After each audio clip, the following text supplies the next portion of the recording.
Recently मैं एक लड़के से मिली थी, मुझे उसे देखते ही उससे प्यार हो गया। हमारा नंबर एक्सचेंज हुआ, सोशल मीडिया हैंडल एक्सचेंज हुआ, और मैंने तो बड़े इंटरेस्ट के साथ वो सोशल मीडिया हैंडल अपनी बेस्ट फ्रेंड को पकड़ा दिया। फिर हम दोनों बैठे हैं पूरे दिन में उसका पूरा इंस्टाग्राम छान रहे हैं, देख रहे हैं कहीं इसकी कोई एक्स तो नहीं है, कोई साइड चिक तो नहीं है, कोई गर्लफ्रेंड तो नहीं है, ये अवेलेबल तो है। लड़का मुझे इतना अच्छा लगा कि मैं खुद ही से उसको मैसेज कर रही हूँ। पहले मैंने उसे मैसेज किया, फिर उसके मैसेज का वेट किया, फिर जब मैसेज नहीं आया तो मैंने उसे डबल टेक्स्ट किया, और फिर 2 घंटे उसके मैसेज का वेट किया। पूरे दिन ये थॉट्स के साथ मैं अपनी एक अलग ही दुनिया बसा बैठी हूँ अपने दिमाग में, जहाँ वो और मैं बिल्कुल एक कोजी रिलेशनशिप में आ चुके हैं, और उसे इस रियलिटी का कुछ पता नहीं है। पूरे दिन मैं सिनेरियोज बना रही हूँ, रात में बैठ के उसकी डीपी चेकआउट कर रही हूँ, कुछ समझ नहीं आ रहा कि क्या हो रहा है। फिर उसका बिहेवियर ऐसा है कि कभी तो वो मुझसे इतना प्यार से बात कर रहा है कि मुझे लग रहा है कि अरे वाह, इसको भी मेरे से प्यार है। कभी हम 2-2 3-3 घंटे तक बातें कर रहे हैं, और कभी वो मुझे ऐसा कोल्ड बिहेवियर शो कर रहा है जिससे मुझे समझ ही नहीं आ रहा कि ये चाहता क्या है। ये स्टोरी जो मैंने आपको अभी एग्जाम्पल की तरह बताई, क्या आपको अपनी लगी? क्या ऐसा लगा कि आप ही की बात हो रही है? अगर आपको ऐसा लगा तो इसका मतलब ये है कि आप भी कहीं ना कहीं उस हाई और लो ऑफ इमोशंस के लूप में फंसे। हम क्यों फंस जाते हैं हम सब जानते हुए भी, क्यों ऐसी रिलेशनशिप में फंस जाते हैं और उससे बाहर नहीं आ पाते। तो चलिए जानते हैं ऐसा क्यों होता है, और हम अपने आप को ऐसी रिलेशनशिप से बाहर कैसे ला सकते हैं। ऐसे बिहेवियर का पहला रीज़न है कि हम इंटेंसिटी को लव से कंफ्यूज कर देते हैं। जब कभी भी आप एक इनकंसिस्टेंट पार्टनर के साथ होते हैं तो आपकी इमोशनल स्टेट में भी हाई और लोज होते हैं।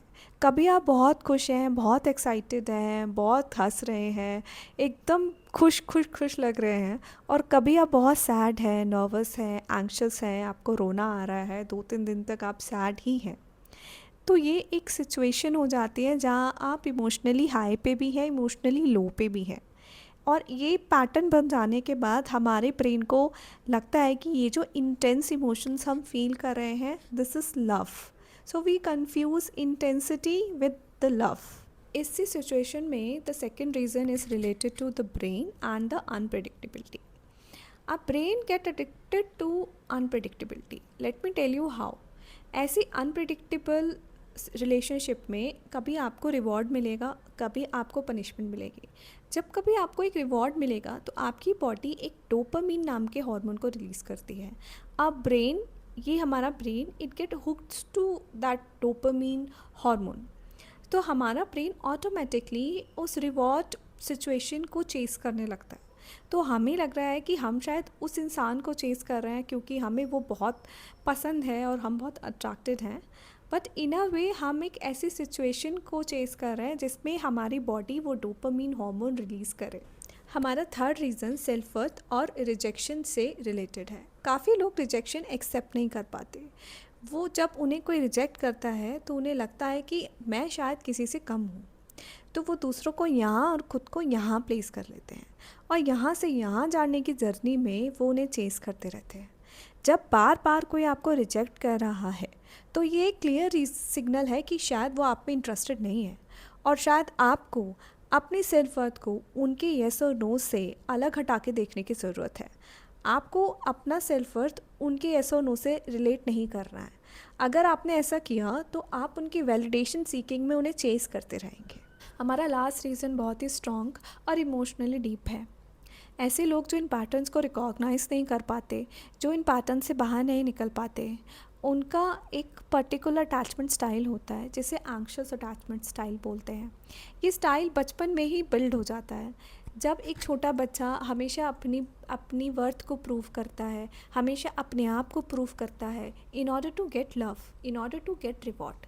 जब ये बच्चे बड़े होकर अडल्ट्स बनते हैं तो इस पैटर्न को सबकॉन्शियसली अपनी रिलेशनशिप्स में भी अडॉप्ट कर लेते हैं। वो हमेशा चेस करते हैं और उन्हें लगता है कि अगर वो इसी तरह चेस करेंगे तो सामने वाला एक ना एक दिन उन्हें हाँ कर देगा। बट ऐसा सच नहीं है, क्योंकि रिलेशनशिप्स म्यूचुअल एफ़र्ट्स पर बनते हैं।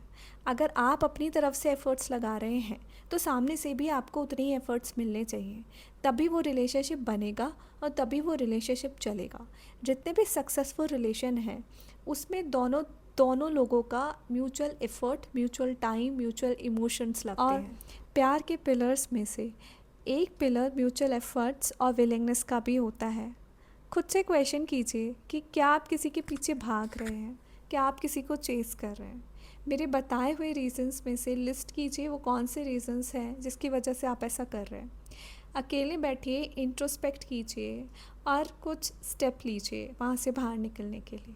अपने लिए कोई ऐसा इंसान ढूंढिए जो आपको आपके लिए प्यार करे, जिसके प्यार के लिए आपको दिन रात मेहनत ना करनी पड़े, दिन रात चेस ना करना पड़े, अपने आप को प्रूफ ना करना पड़े। क्योंकि प्यार खूबसूरत तो है, लेकिन बस तभी जब वो दोनों तरफ से हो। अगर आज आपने मेरी वीडियो में कुछ सीखा है या मेरी वीडियो आपको अच्छी लगी है तो please do like share subscribe. Thank you.